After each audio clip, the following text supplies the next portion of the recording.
directly. We're going to, in a moment, move on to how to apply this to the shoulder. Beginning with the shoulder, what we're first going to discuss is that anatomical function of winging the scapula. To wing the scapula, we need this depression of the glenohumeral joint. And already you see the anterior motion as the head of the femoral bone wants to puncture through the rotator cuff. We're going to help that along. But we have also, before we go further with this, we also have to understand that there are different functions, different joint manipulation strategies. Submission or mobilization,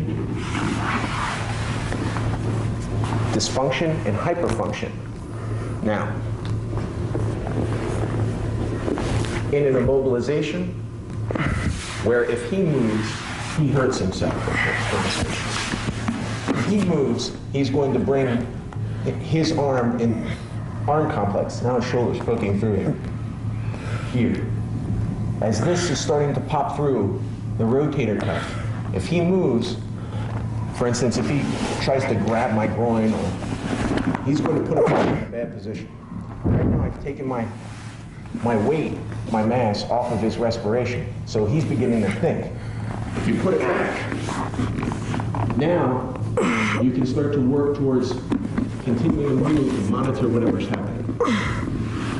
A submission would be taking this out to a point of, I'll let you pass, taking this out to an extreme range of motion, and then seeing that the lever is right behind the humerus bone on an angle. That will give you the ramp, the wedge, remember the simple machine's mechanical efficiency, the wedge to screw this out. If you try and just manipulate his anatomical range of motion, you have a great range of motion that ends up all the way over here. But if you add in a wedge and then begin to screw,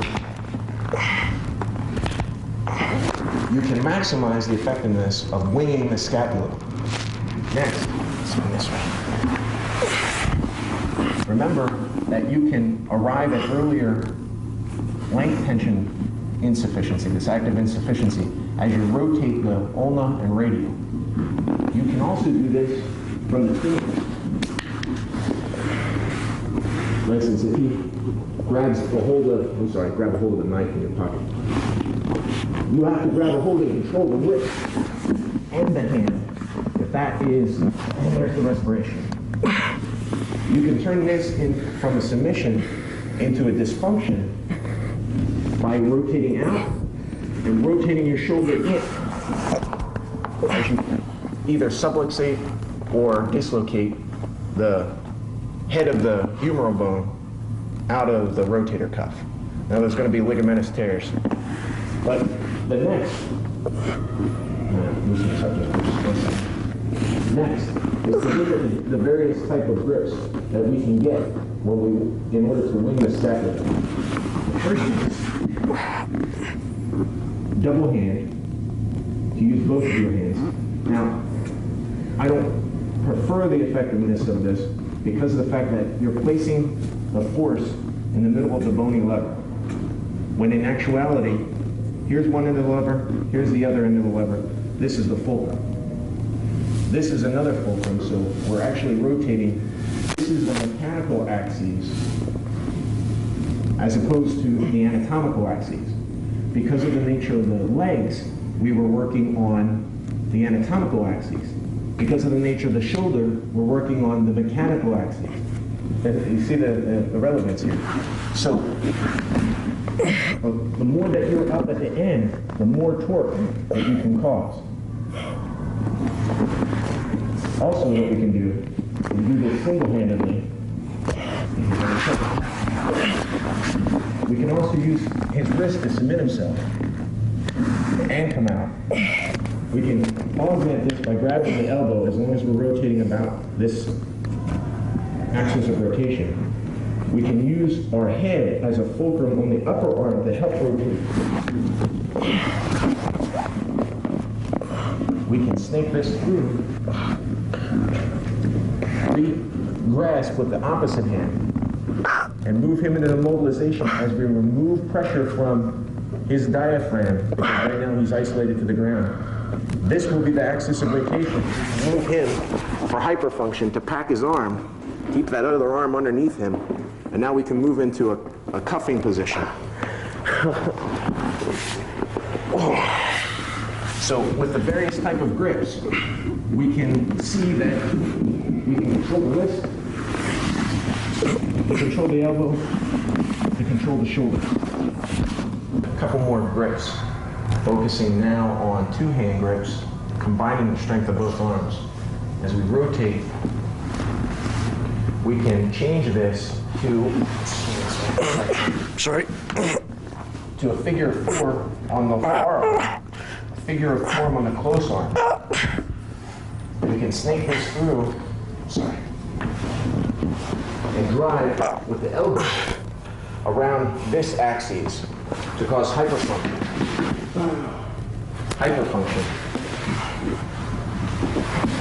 We can do that again. Snake your arm through the other direction and cause a figure 4 compression to drag him, and then a hyperflexion of the elbow joint. Even add into it the compression on the nerves of the upper arm and lower arm for a controlling position of immobilization. But it's your ability to transfer from one grip to another. The most important part is to use these different types of grips as a template for improvising. I would suggest even having your partner work with various weapons on their body, trainer weapons, them trying to access them, and throughout this, you trying to not dominate their arm, but control their arm using various types of grips. Okay, remember with somatic engineering that our first job is to control his intention through breathing, control his breathing, and then irradiate outward. So right now, I have a center, but we're going to control his solar plexus, to control his shoulder, to control his elbow, to control his wrist. So let's say he grabs a hold of his pants. To clear this, we can irradiate outward. So as we control, lift the shoulder, drive down on the face, free the arm. Now, if we want to cause hyperfunction, we can keep on pressure onto the diaphragm and step over his head to act as a fulcrum to really drive. And he's having. We can use that to move away from a lock, but to bring him into a position where we can restrain him for subject control.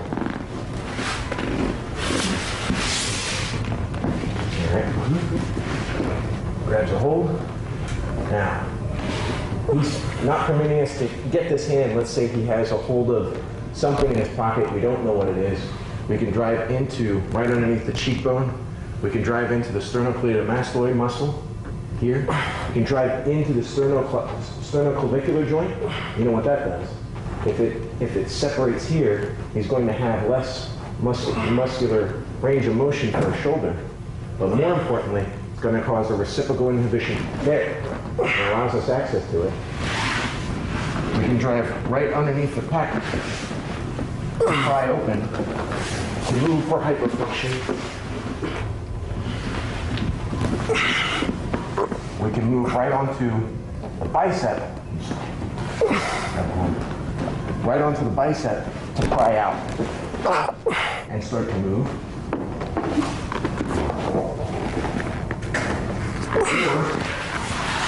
We can take our own arms, grab a hold of the tricep flesh. This is super painful here. And pry down. Move into hyperfunction to get him into a restraining position.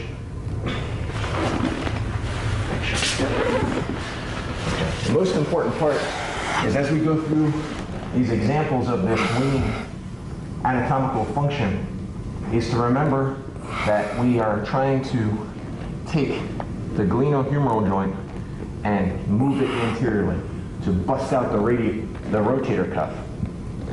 That requires a fulcrum, and we can lock from low to up. Remember, 5, 4, 3, 2, 1. We have to first control respiration. Control his intention, control his opportunity, control his ability. Now we're going to make a union of these joints to act as its own internal fulcrum. As we rotate, we grab a hold of the pinky pad, this flesh of the finger, and we rotate. Remember this deviation. This will lock the elbow, which starts to bring the shoulder forward. If we add in a fulcrum here, and we extend this outward, we drive in, lift. It's a union lock of all three joints. And that causes a severe amount of internal torsion. So you need to be careful with this. And this is if he has a hold, say he has a hold of a knife, and you grab a hold of the pummel, and you just rip it out because of active insufficiency. He can't keep a hold of the weapon. Now, one important point is when moving, you're still, like we said in the first portion, you're still keeping the pressure on his diaphragm. To move up to the solar plexus, like when you're freeing him for hyperfunction, to get him into a pronate position, you're first going to leg thread, and then step over and release. So all of these exercises are in the grappler's toolbox that you need to be accessing in order to sew these together with the tactics of arthrokinetics, arthrokinetic awareness. So you're leg threading underneath, stepping forward to allow constant pressure. If you step up and release, now he has freedom and slack to move. Remember how the biomotor interference works, radiating outward. So if you're here and you need to move around, you need to stay in contact with the diaphragm to step. Now, right now, there's no compression on his diaphragm until we place his own forearm into his floating ribs to control and pinch. But remember, it's constant irradiation. Once again, on this side. In order to move leg thread, this is putting more pressure on his respiration. Comes over his head. Then shin wall. Compression on the diaphragm.